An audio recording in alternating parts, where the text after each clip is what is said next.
I'd like to replace my entire training infrastructure on GenAI bots going forward in the next 12 months' time. At least that's some of the things that we're trying to work on.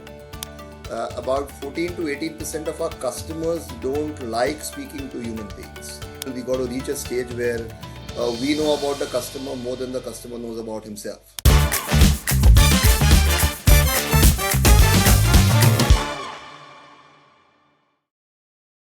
Hi, I'm Yamini Bhat. Welcome to the FinAI podcast. FinAI is our brand new podcast series that explores the intersection of GenAI and financial services. In this series, you'll meet a set of guests who are CXOs of market leading financial institutions around the world. They'll be talking about their experiments with AI and what's worked and what's not worked. In addition to that, here is the fun part. They will be sharing with you AI wishlist tools that they're willing to put their money behind.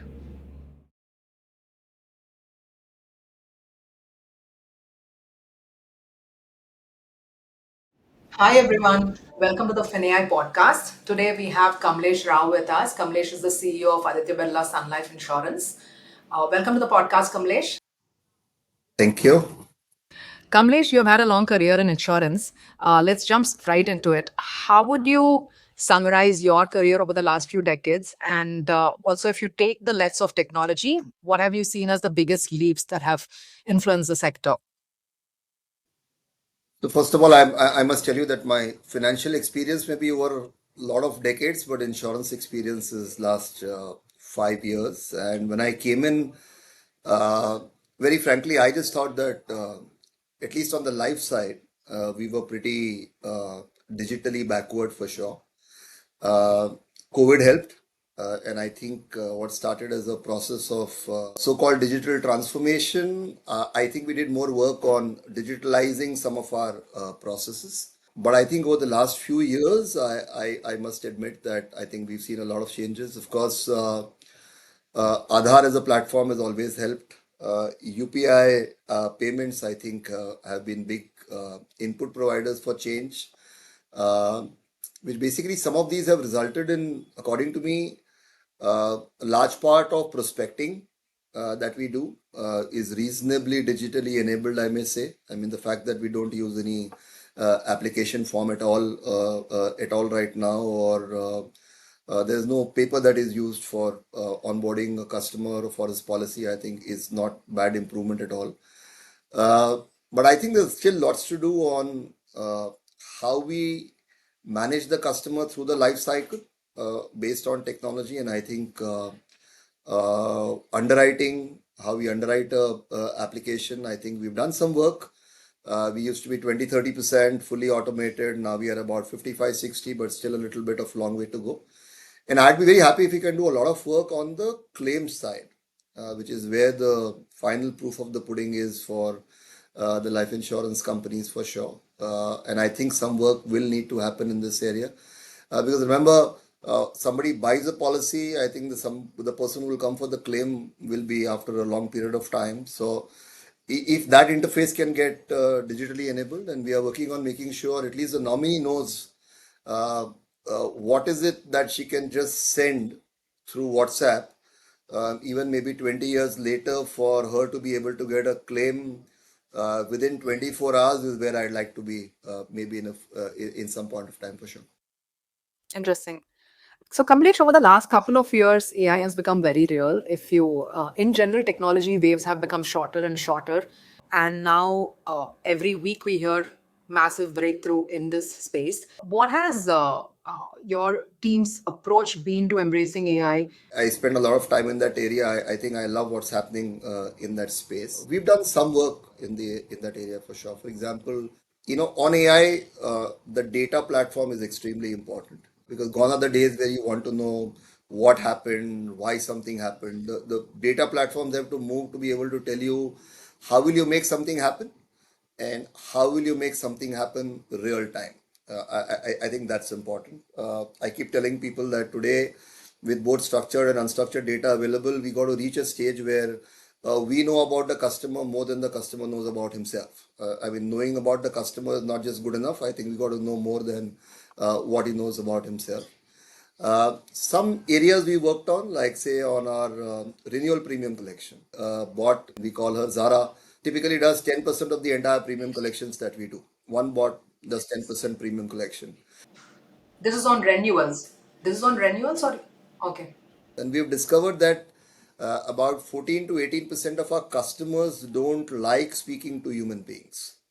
So it's just not about the bot, it's also the data on which the bot works on. So you got to do that marriage right. And I think the biggest insight we've got is to say those people prefer speaking to the bot because they are worried a human being at the end of the conversation will end up doing a upsell or a cross sell, which is what they don't want. And therefore, if it is done over a right set of customer base, our conversion ratios are kind of amazing. So some work there. We've done some work today on preparing our salespeople ready. So before meeting a customer, they interact with an AI-enabled role play bot which allows him to sell his product, get all the objections generated through a bot. And this really helps in some of our banker businesses because there you are competing with three products because three products are there on the platform. So his ability to understand the objections and make himself sharper before he goes out to the real world, I think that has helped. It has identifying some of our inbound customer service queries so that there is a standardization of the kind of reply that goes out to the queries that are asked. It has a bot available real time, which allows us to standardize our communication based on the query that is asked by people across about 500 people that we have. I think some of those have been very good use cases in service, use case in renewal premium, use case in sales. But like I said, every day there is something new happening. Every month there is something new happening. I'd like to replace my entire training infrastructure on Gen AI bots going forward in the next 12 months' time. At least that's some of the things that we're trying to work on. Yeah, that's powerful. And Kamlesh, with what you're seeing, even customers who are more responsive to some of this as a service, as a form of service, there is a lot of self-selection and opportunity to now further hyper-personalize your journeys with these customers, right? Even, for example, they self-selected themselves to avoid a human interaction during renewal, but an upsell now done the right way can also probably be, or a service request could also now be possible through similar channels, right? So, do you see any segmentation that starting to evolve now that will lead to very different? Like all financial institutions wanted to have always over the last decade wanted to be customer centered and how their teams are built and how strategies are aligned, but usually they're very product driven or distribution channel driven, right? But for the first time, we have information and access that can help us truly hyper personalize. How do you see that evolving? No, that's why I said my sense is, it's not that financial services companies are going to stop doing upsell or cross sell. But I'm seeing even on the digital platform that allows the customer to come in, finish his transaction. The beauty is you are able to now first ensure that the transaction that he has come for has happened well. Yeah. And there are ways to check that out. Really the transaction happens, you can know the NPS in kind of real time, which is where at the back end you can decide for this customer what will be the most appropriate thing to say. And it need not just be the next best offer on sales. It could be like the next best offer on service, which may be relevantly important for that guy. So my sense is it's just throwing up a huge opportunity, but I keep telling myself that you have to match who wants it, which will have the highest propensity to be able to consume.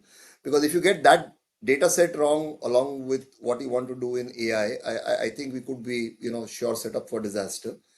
The other worry that we have also is to say at what point of time would you want a human being to come in. So if you look at even the bot assist that we have on service, we are now bringing the element of being able to understand the sentiment of the conversation that is happening. And there is a takeoff point where it says that maybe this is where the bot should be able to hand it off to a human being because the sentiment analysis is now making me believe that a human intervention may be critical. And these are amazing opportunities. It's like saying if 60% of the work can be done by the bot and 40% at the right point of time, based on the right customer, based on the right interaction. if a human being can come in. It's just, to me, it's like a new world of embracing what is available on technology with the people that we have. I don't think it's an either or going to be at any point of time. But this and looks like a significantly powerful story than what it looked like 1 year back. 1 year back, yeah, absolutely. And Kamlesh, if you had to think of, a wish list set of agents that you would want your team to build or explore, critical business processes that you think could use this innovation, what would those be? And even beyond the front end or customer, back end or compliance. My I think they're very interesting things that we can still do, right? I think the element of uh, hyper personalization that gets built in at a customer level, it's impossible for human beings to be able to do that. Yeah, so I'm saying the ability for uh, the bot to be able to read that. For example, one of the most important things I worry about is in life insurance, your sale, the benefit of the customer is going to be over 10 years, 15 years, 20 years, 30 years. So what do you do to make sure that he's bought it right? He has understood what he has bought. Okay. So moving away from, say, just doing verification, can you make the customer read what he has bought? And don't go by the language of what he is saying. Can you go by his facial expressions to be able to understand that he's understood what he's bought significantly better? And that's a proof, not just the call or not just what he's read, but my ability to be able to read the facial expressions to say he's really understood what product he's bought, amenable to say the least amount of complaints that we have. Change the insurance is still seen as a little bit of a push sale, but we are working with banks right now to make sure that we are available in the net banking section of the bank itself. Yeah. And if Yamini is a bank customer of mine, based on the amount of data that the bank has about her, based on about the models that I have today, can I just put those one or two products that Yamini should buy and not what insurance companies should sell? Yeah, and this is a big difference because today I am also controlling my mix and my margins through what I want to sell. But as far as the customer is concerned, it should be about what he should buy and not necessarily what I should be able to, I should want to sell. And my last one is about preparing the claims and the benefit guy ready as compared to the guy who has bought the policy. How do I today I don't have nominee information as much as I would like to have. If you look at the new policy holder guidelines which has come in, it is now requiring and making it mandatory for me to know the nominees better. And therefore, how do I prepare my nominees digitally available on their phone, what they will need to send to me for the benefit that the life insurer has bought for her or him for that matter, would be where I'd like to reach ultimate to make sure at the time of what I am supposed to deliver, I am not starting the process again with the beneficiary in terms of what he or she is supposed to do. I have pre-populated to her at the time of the policy bought to say whenever the benefit is due or the claim is due, this is what you have to send to me and I'll be able to turn it around for you across the counter. Because that ensures delight during the moment of truth for them. Yes, yes. And I mean, it's not that we pay only claims for death. We Yeah. pay out of every 100 rupees, we pay a good 70, 80 rupees is paid as benefits that accrues during the period of time. Yes. So there would be an opportunity to create that delight in the Exactly. A benefit lot of period goodwill. as well as in Yeah. the claim period. Yeah. And a nominee is also, or a beneficiary is also another potential future customer or a relationship for you. Right. Absolutely. Being able to build Abs- that trust here is a huge opportunity. yes, absolutely. Interesting. And anything that worries you from either a compliance or a cybersecurity side, because now even all this tech is available even to the bad guys. All right. I always worry that the lawbreakers are always ahead of the lawmakers in every area. But I just think uh, the level of data security that's got built in when some of these are coming in place, I think have gone up the curve significantly better. So I'm a little lesser worried than what I used to be, say, 1 year back when I was using used cases for this. Uh, I'm more worried about the ability to use this to deliver to whom and to not to whom. That bifurcation is more important. And that is why the data platform is extremely, extremely important. If you don't have the right data platform, then I think your Gen AI results can be very, very not appropriate according to me. Because I'm wanting to move to both to say I want to do it real time. And if I want to do it real time based on actions that I take or anything that I do, if my data understanding of that guy is not appropriate, then I'm saying it could be a bad recipe for sure. But I'm significantly lesser worried about risks on data, but still worried about risks on cyber, which can go wrong. I think that is something that requires so the ability as I uh, up my quotient on adoption of AI and Gen AI in real time.